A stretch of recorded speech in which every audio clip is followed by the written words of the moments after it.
guys, Anne-Marie here. Today we're making a set of thank you cards. I'm coming into a season of life where I'm going to need a lot of thank you cards, and so I decided to dig into this 6x6 pad that I had bought at Scrapbook Generations We Create event. It's really high quality paper. I don't know if you've had anything from this company before. This company is called P13. They're from Poland, and the paper is really nice and thick. There's a lot of repeated patterns. I think there was like 4 of each, so it's perfect for card makers. And then this is a pack of mirror cardstock that I had recently picked up from a scrapbooking store near me. All right, so this is the sketch that we'll be using. I saw this on scrapbook.com on a challenge forum, but it is originally from the Case This Sketch blog, and I will put a link down below.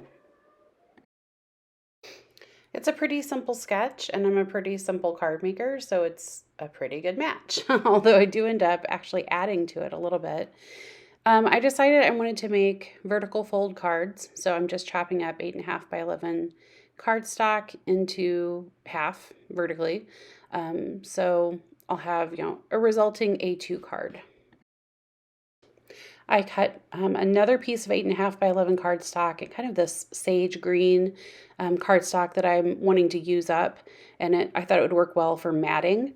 So I chopped it up into 4 equal pieces, and then I actually trimmed a little bit.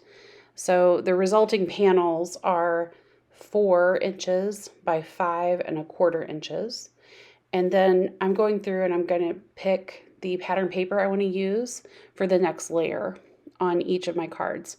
You'll notice there's a 5th kind of sage, like a muddy brown green there. That's actually one of the tone-on-tone pieces from this paper pad that I also cut down to 4 by 5.25. All right, so I've picked out my various pattern papers. I want a very thin mat, so I'm going to trim these. So I'm trimming these about 1/8 of an inch, so the resulting mat will only be about 1/16 of an inch. So it's a very very small mat, but it does make these cards really nice and sturdy, and then it just gives the nice finish touch of the matting. So I've got my stack of mats and the first layer. I've got my cardstock. I just need to fold my cards, and then I can start moving on to the next step. I knew I wanted to use a touch of gold foil on these, especially since they were simple. I thought the metallic foil would give it a really nice touch. So I chose a pretty scripty floral die that I've had for a little while and haven't used. I thought that would make for a nice element to go behind the sentiment as in the sketch. So I had a couple of mishaps while I was die cutting. On this one, I placed it just off the edge, and it made one of the leaves incomplete. So I'm trimming the leaf to be smaller but still look like a leaf.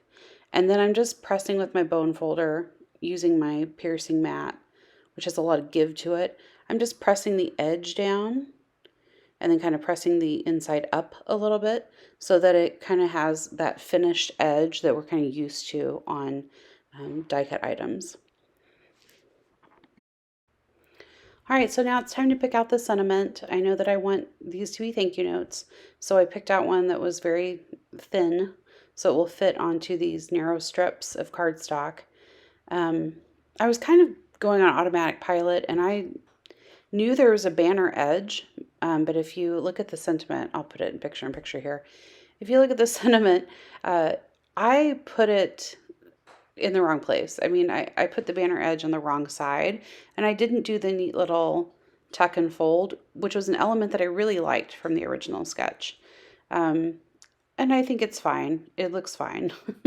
But I do kind of wish that I would have been paying a little bit more attention and done that.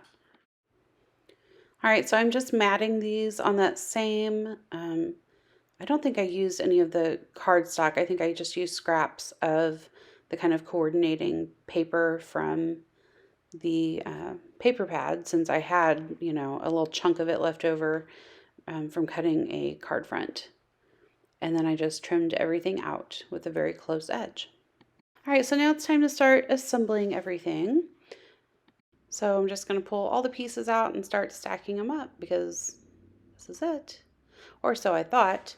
So I'm attaching the card backgrounds and then the pattern paper layer. And then when it comes to the die cut, even though I did pick a very narrow sentiment, the element that I have to go behind it is not nearly as tall as the original sketch. And, you know, that's fine because everything's a little different when you interpret a sketch. But I found that it was really covering up part of the interesting part of this die cut. And I don't know, I didn't like it. So I decided that I was going to snip it in half and tuck it underneath the sentiment. So it kind of looked like it went through and underneath the sentiment completely, and that it looked longer than it actually was. So that's the first card complete again, or so I thought. So I've moved on to the second one. Basically, each card was a little different. There was something different about each of them. Either I, snipped the die cut in half in a different place. I shifted how the sentiment was put onto the card, or I just changed the placement altogether. If I had these to do again, especially knowing what I end up doing as a final step, I would have lowered it a little bit. I would have put them all, or the sentiment was definitely in that bottom third kind of sweet spot. And I think is a little high on them here. The most heavy visual textural element was just above that sweet spot, and it was a little higher, and I would have lowered it. So I'm going to speed this up just a little bit more here so we can see cards 3, 4, and 5 before we see what I ended up adding as a final touch. For example, on this third card, I placed the sentiment first. It was still too high though. Card 4, I returned to placing the die cut element first, but I did still snip it in half to give it that kind of stretched appearance. And then for the last one, I said, oh, well, you know what? Let's just try gluing it straight down and seeing, just how bad it is. And I apologize for being off camera there, but that's what I did. But then it just really felt too plain, especially on that one that I didn't stretch the die cut element. So I decided I needed to add some ribbon or fibers. And so I went through my stash and I pulled a few. I've had these, since I started scrapbooking 20 years ago almost. So I have slowly been using them up over the years, and I don't really have enough to do all of them the same. So I had to pick, several options that coordinated so that I would have enough in order to use them on the cards. So at first I thought I'd tie them across the top, but I really felt like it needed some weight or balance on the full left-hand side, like that whole side, for most of these. So that's kind of what I did. So I just took each one and I matched it up to a card, and then I used my flat iron to get out all the wrinkles, and then I attached each. Some of them I didn't have enough to wrap the ribbon all the way around and kind of through the card, which is how I usually like to do it. These were vertical fold anyway, so I couldn't have really wrapped it around the front panel this way without making like an incision at the top or anything. So I just got out my fabric scissors and cut very precisely, but it still felt plain, just with like a strip of velvet ribbon there. So I added a little knotted bow on it.